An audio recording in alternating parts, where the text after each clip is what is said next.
করতে পারি না। এই যদি সমাজের চিত্র হয়, একটা একটা করে বিচার বিশ্লেষণ করলে এই যদি চিত্র হয়, তাহলে আমাদের এই পরিস্থিতি থেকে উত্তরণের পথ কোথায়? এটা তো বর্তমান পরিস্থিতি। এমনি ভাবে যদি একটা একটা করে বিচার বিশ্লেষণ করি, তাহলে দেখতে পাবো যে আমাদের রন্ধে রন্ধে এমন অবস্থা সৃষ্টি হয়ে আছে যেখানে কল্পনাতীত ব্যাপার। আল্লাহর কসম করে বলছি, পশ্চিম বাংলার বহু মসজিদে গেছি, যখন জিজ্ঞাসা করেছি, কোন কোন বয়স্ক মানুষ এমন আছেন নামাজ পড়ছেন। আজকে যদি আপনাদের কাছে আমি জিজ্ঞাসা করি এখানে যে যত পার্সেন্ট মানুষ নামাজ, যত শতাংশ মানুষ নামাজ পড়ছেন, এই শতাংশটা যদি কালকের বলা হয়, আমরা দোয়া মাসুরা থেকে নিয়ে সমস্ত দোয়াগুলো শিখিয়ে দেবো, কালকে থেকে একটু ধরবো যে কে কেমন জানেন। তা বলুন তো, মসজিদে মুসল্লি কমে যাবে না বেড়ে যাবে? অবস্থাটা সবাই এই বিষয়ে একমত, কমে যাবে, সবাই কমে যাবে। আল্লাহে এটাও সত্য, এমন মুসল্লি পেয়েছে 50 বছর ধরে নামাজ পড়ছে, আল্লাহে সে কোনোদিন ফরজ গোসল করতে হয় কিভাবে এটা শেখার জন্য চিন্তাই করে। আজকে আমাদের মুসল্লিদের যদি এই অবস্থা হয়, আজকে মসজিদে যদি এই অবস্থা হয়, আলেমদের যদি এই অবস্থা হয়, সাধারণ যদি এই অবস্থা হয়, তাহলে আজকে আমরা যাবোটা কোথায়? আসুন, সমস্যার সমাধান কোথায়? এমনি ভাবে যদি শুধু সমস্যা নিয়ে আলোচনা করি, দীর্ঘ সময় চলে যাবে, দেখবেন প্রতিটাদের না সমাজের এই অধঃপতন রসাতলে চলে গেছে, প্রত্যেকটা দিক এবং বিভাগে রসাতলে চলে গেছে, যেখানে ন্যায় নীতি কোনটাই আর অবশিষ্ট নেই বললেই চলে। ঠিক এইখানে দাঁড়িয়ে, এই পরিস্থিতিতে দাঁড়িয়ে আমাদের করণীয়টা কি? দেখুন, আজকে বিচার বিশ্লেষণ করি, গোটা পৃথিবীতে মুসলমান আজকে লাঞ্ছিত না লাঞ্ছিত নয়? হ্যাঁ, লাঞ্ছিত। যদি লাঞ্ছিত বিষয়টা ব্যাখ্যা করি, সুদীর্ঘ সময় চলে যাবে। আচ্ছা, আপনি বলুন তো দেখি, গোটা পৃথিবীতে এই মুহূর্তে প্রায় 820-25 কোটি মতো মানুষ, 200 কোটি মানুষ মুসলিম। তাহলে মুসলিমদের সমাজে কমা যায় গোটা পৃথিবীতে? সংখ্যায় কিন্তু কম নেই। জাতিসংঘের হিসাব অনুযায়ী গোটা পৃথিবীতে মুসলমানদের দেশের সংখ্যা 57টি, আর জাতিসংঘের বাইরে কিছু দেশ আছে, সেটা মিলে 65টি দেশের মালিক মুসলমান। 65টা দেশের মালিক গোটা পৃথিবীর মুসলমান, 200 কোটি মুসলমান। যারা মারছে আমাদের, তারা কতটা জানেন? সারা পৃথিবীতে সবচেয়ে বেশি যারা আমাদের আক্রমণ করছে ইহুদিরা, তাদের সারা পৃথিবীতে, মানে আপনার অবৈধ রাষ্ট্র ইসরায়েল, ওদের মাত্র 74 লক্ষ ইহুদি বাস করে, মাত্র 74 লক্ষ। 74 লক্ষ মানুষ গোটা পৃথিবীর মুসলমানদের উপরে ছড়িয়ে বেড়াচ্ছে। দেশ কম নেই। গোটা পৃথিবীতে খনিজ তেল যেটা আমরা এই ব্যবহার করি, পেট্রোল ডিজেল, গোটা পৃথিবীতে যা সাপ্লাই হয় তার 80% মুসলিমদের দেশ থেকে আসে। সারা পৃথিবীতে যা স্বর্ণ ব্যবহার 65% মুসলিম দেশ থেকে আসে। সারা পৃথিবীতে কয়লা ব্যবহার হয় তার 60% মুসলিম দেশ থেকে আসে। এই ব্যাখ্যা করতে গেলে অনেক সময়। তাহলে মুসলিমদের সংখ্যা কম ছিল না, মুসলমানদের দেশ কম নেই। গোটা পৃথিবীতে সৈন্য সংখ্যা 3 কোটির মতো। গোটা পৃথিবীর সৈন্য সংখ্যার মধ্যে 1 কোটি মুসলিম সৈন্য সংখ্যা। সংখ্যাতে কম নেই, আমাদের শক্তিতে কম নেই, অর্থতে কম নেই। সারা পৃথিবীর সবচেয়ে উঁচু উঁচু টাওয়ার গুলো আমাদের, সবচেয়ে উঁচু উঁচু টাওয়ার গুলো বুর্জ খলিফা আমাদের, সৌদি আরব আরো বড় তৈরি হচ্ছে, সেটা আমাদের, সব আমাদের। মার খাচ্ছে কারা? আমরা। কারা মার খাচ্ছে? মার খাচ্ছে আমরা। আজিব ব্যাপার না? এই মার খাওয়ার কারণটা একটু বিশ্লেষণ করলে সব আমরা বুঝতে পারি। দেখুন, বিশ্ব মানবতার জন্য, মানবতার কল্যাণের জন্য বিশ্বনবী জনাবে মুহাম্মদ রাসূলুল্লাহ সাল্লাল্লাহু আলাইহি সাল্লাম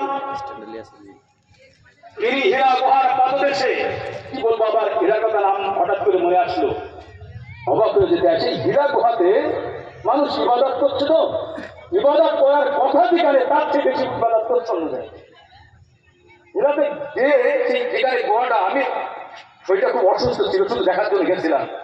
কি বলবো, সেই পাথরের তোমার যতটুকু ওই হাজার সাথে না দিতে পারছে তার চেয়ে বেশি কিন্তু ওখানে গেছেন। আপনি দেখেছেন, যারা গেছেন তারা দেখেছেন কি অবস্থা করছে, সে ব্যাখ্যা দিকে অনেক বিষয়। যেখানে ইবাদত করার কথা নাই আজকে মুসলিমরা সেখানে ইবাদত করছে। সেখানে নামাজ পড়া হিড়িক থেকে কল্পনা করতে পারবেন না। সেখানে ঢোকার জন্য যে মানুষের আকুরি, সে থেকে কল্পনা করতে পারবেন না।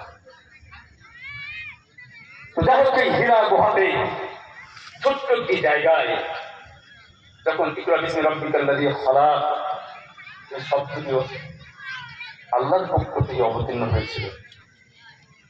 যদি বিচার বিশ্লেষণ করি যে আমাদের উত্তরের পথ কোথায়, উত্তরের পথের কথা আপনাদের কাছে বলতে এসেছি।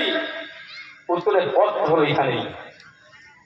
মানুষ, আপনি কল্পনা করতে পারবেন না যে মহান রাব্বুল আলামিনের পক্ষ থেকে যখন ইকরা বিসমি রাব্বিকাল্লাযী খালাক খালাকাল ইনসানা আলাক পরপর 5টি আয়াত অবতীর্ণ হলো, এই আয়াতের মধ্যে বিচার বিশ্লেষণ যদি করেন তাহলে দেখবেন মৌলিকভাবে সবচেয়ে গুরুত্বপূর্ণ যে বিষয়টা এসছে সেটা হলো একটা স্রষ্টার সম্পর্কে জ্ঞান রাখতে হবে। স্রষ্টার সম্পর্কে জ্ঞান রাখতে হবে। দ্বিতীয় হলো মানুষ নিজের সৃষ্টি সম্পর্কে যদি জ্ঞান রাখে, যদি মানুষ সৃষ্টি আল্লাহকে আর আমিকে এই দুটো বিষয় যদি মানুষের স্পষ্ট হয়ে যায় তাহলে সব সমস্যার সমাধান হয়ে যাবে ইনশাআল্লাহ। স্রষ্টাকে আমি বলুন তো, যে সময়ে এই আয়াতটি অবতীর্ণ হলো প্রায় 3 বছর 3.5 বছর যাবৎ, তার মধ্যে মাত্র 20 কত আয়াত অবতীর্ণ হয়েছে। এই মৌলিক আয়াতে ইকরা বিসমি রাব্বিকাল্লাযী খালাক খালাকাল ইনসানা মিন আলাক, এই দুটি আয়াতে যা আছে, পরবর্তীতে আয়াতের ভিতরে যেগুলো অবতীর্ণ হয়েছে, কখনো ইয়া আইয়ুহাল মুদ্দাসসির, কখনো ইয়া আইয়ুহাল মুজাম্মিল, নবী সাল্লাল্লাহু আলাইহি ওয়াসাল্লামকে ডেকে বলেছেন, হে মুহাম্মদ তুমি ওঠো, চাদর মুড়ি দিয়ে থেকো না, তুমি কম্বল আচ্ছাদিত অবস্থায় থেকো না, বেরিয়ে পড়ো তোমার সমাজে। দেখো আজকে কি করছে, দেখো আজকে আরবের মাটিতে সারা পৃথিবীতে নৈরাজ্য অরাজকতা সবকিছু চলছে। বেরিয়ে পড়ো হে মুহাম্মদ, তুমি আর ঘুমিয়ে থেকো না, তোমার সময় যেতে এগিয়ে চলে মানুষকে পথ দেখাতে হবে। সেই পথ মানে মানুষকে ধাবিত করতে হবে। বেরিয়ে পড়লেন মানুষের কাছে এই ধারণা দেওয়ার জন্য। তদানীন্তনকালের আরব মুশরিকরা যে অত্যাচার বিশ্বনবী জনাবে মুহাম্মদ রাসূলুল্লাহ সাল্লাল্লাহু আলাইহি ওয়াসাল্লামের উপরে করেছিলেন, শুধু তাই নয়, এই স্বল্প পরিসরে যারা দ্বীনকে কবুল করেছিলেন তাদের ইতিহাস ছিল অত্যন্ত নাজুক। কি পেয়েছিলেন তারা?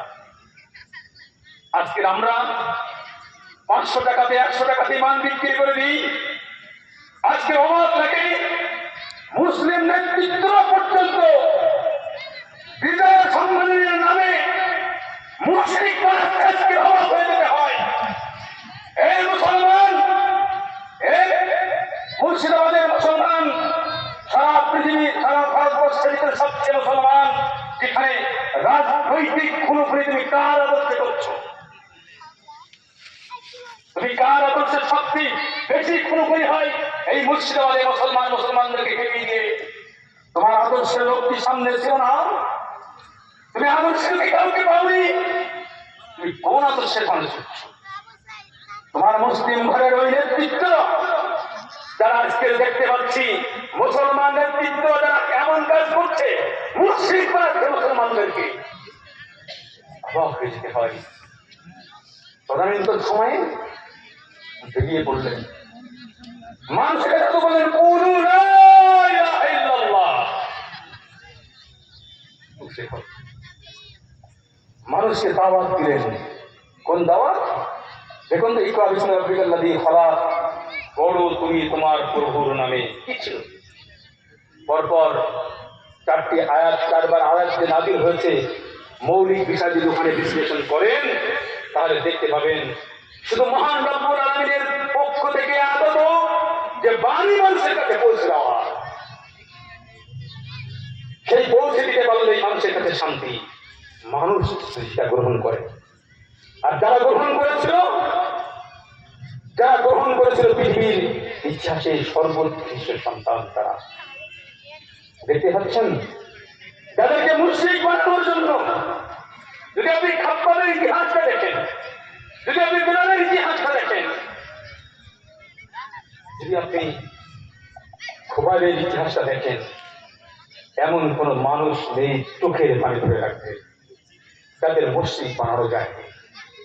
তাদের কাছে একটি মাত্র কথা ছিল,